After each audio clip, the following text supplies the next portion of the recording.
Welcome. This is a small introduction to learning theories. This presentation will guide you from behaviorism to cognitivism, then to constructivism, and finally to connectivism. Let's start with behaviorism. This theory is based on Pavlov's thesis. This psychological theory asserts that learning manifests itself in behavior, and behavior can be conditioned through a system of punishments and rewards. For instance, desired behaviors can be encouraged through rewards, and desired behaviors can be suppressed through punishments. Behaviorism is one of the oldest teaching methods, and we can say that Pavlov rang the bell for the need to master the mind. That was new. Behaviorism cares little about the mental processes that take place within the learner, who is considered a black box. And learning consists first of drill and practice, skill acquisition, like in copies, and also a punishment and reward system of learning. It is commonly practiced in primary schools, and current assessment practice in all sectors exhibits a behavioralist approach where we are always rewarding success with a pass and punishing failure. Now let's move to cognitivism. Cognitivism. Cognitivism is it was a critical reaction to simplistic interpretations of learning by behaviorists, and linguistics such as Noam Chomsky started the cognitivist turnaround, so they called. One of his theories criticized behaviorists when they stated that people learn their first language by imitation of adult speakers. Such theory couldn't explain why children can creatively produce new and grammatically correct sentences which they never heard before. Let's listen to Chomsky himself explaining that. Chomsky argued that the part of language most likely to be biological is not so much the meaning of the words as the grammar we use to put them together. Take the sentence, John ate an apple. Let's say we've gotten to the point where a child understands that. We hear John ate. Okay. Let's say the child understands that to mean John's eating something or other. Well, there's a kind of a principle. The principle says that if something is missing, that you understand it to mean something or other. Okay, that's natural. Take it a step further. Take the sentence, John is too stubborn to talk to Bill.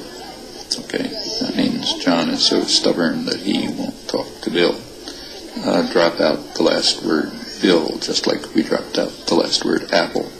John is too stubborn to talk to. Well, by the principle we just used, it ought to mean John is so stubborn that he won't talk to someone or other, which is perfectly sensible, but it doesn't mean that. It means that John is so stubborn that someone or other won't talk to him, John. So we invert the interpretation. The child can go through its whole life without having heard evidence relevant to these interpretations, and they're known instantly. Related to learning, learning for this theory is a process of understanding and internalizing facts and concepts about the world around us. Knowledge and understanding are discrete mental states, unique synaptic combinations that represent specific knowledge and understanding. And the learning is more or less like a computer who inputs, processes, and outputs information. The teacher provides content and leads learning. Here in this theory, the learner is responsible for internalizing the material presented by the teacher. There are individual differences between learners, each having their own preconceived ideas and preferred learning styles.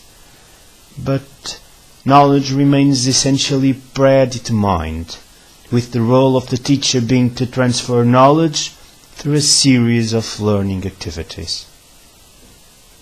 Let's now move to constructivism.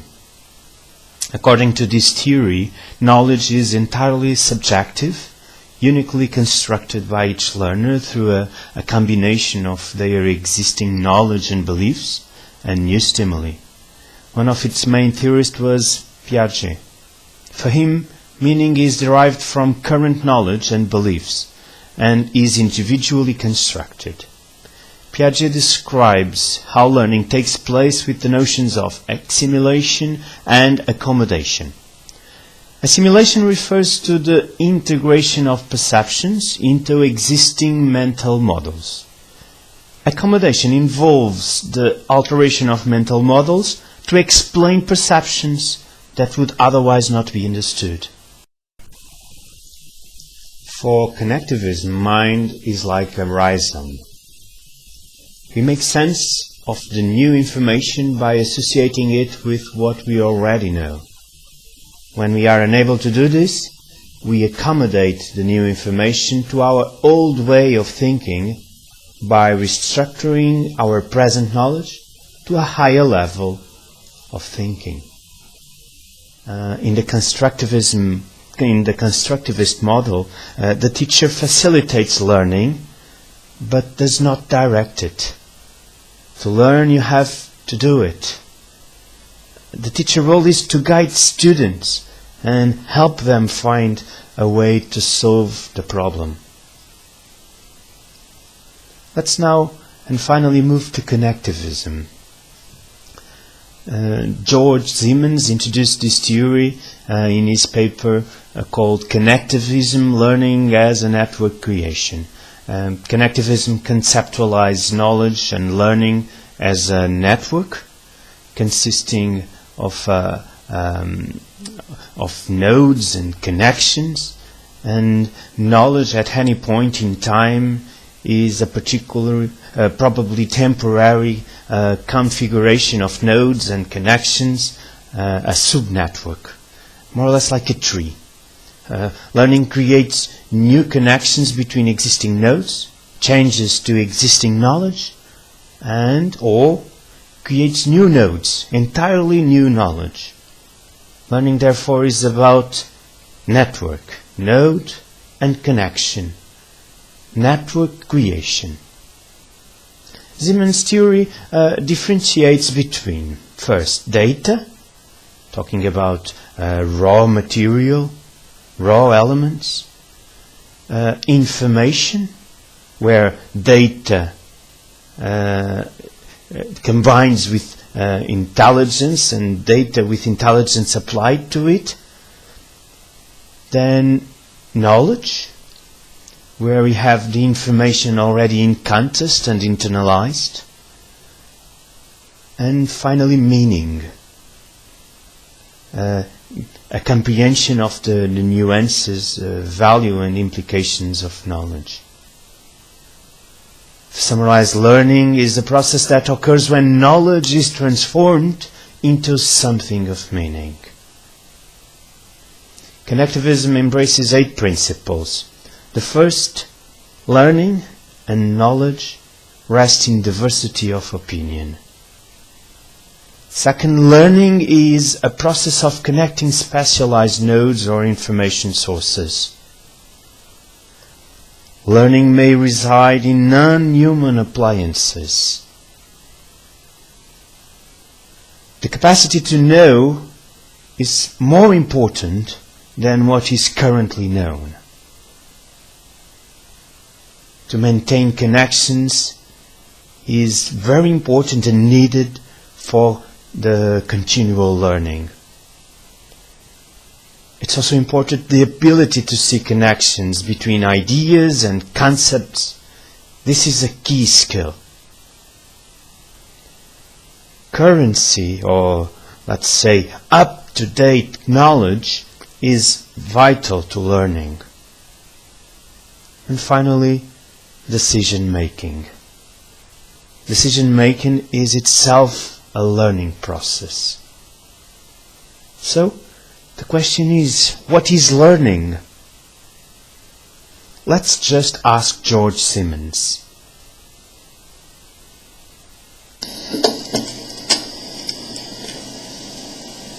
What is learning for me? Well, I think I'd have to rely on a statement that E.M. Forster famously made, which is only connect.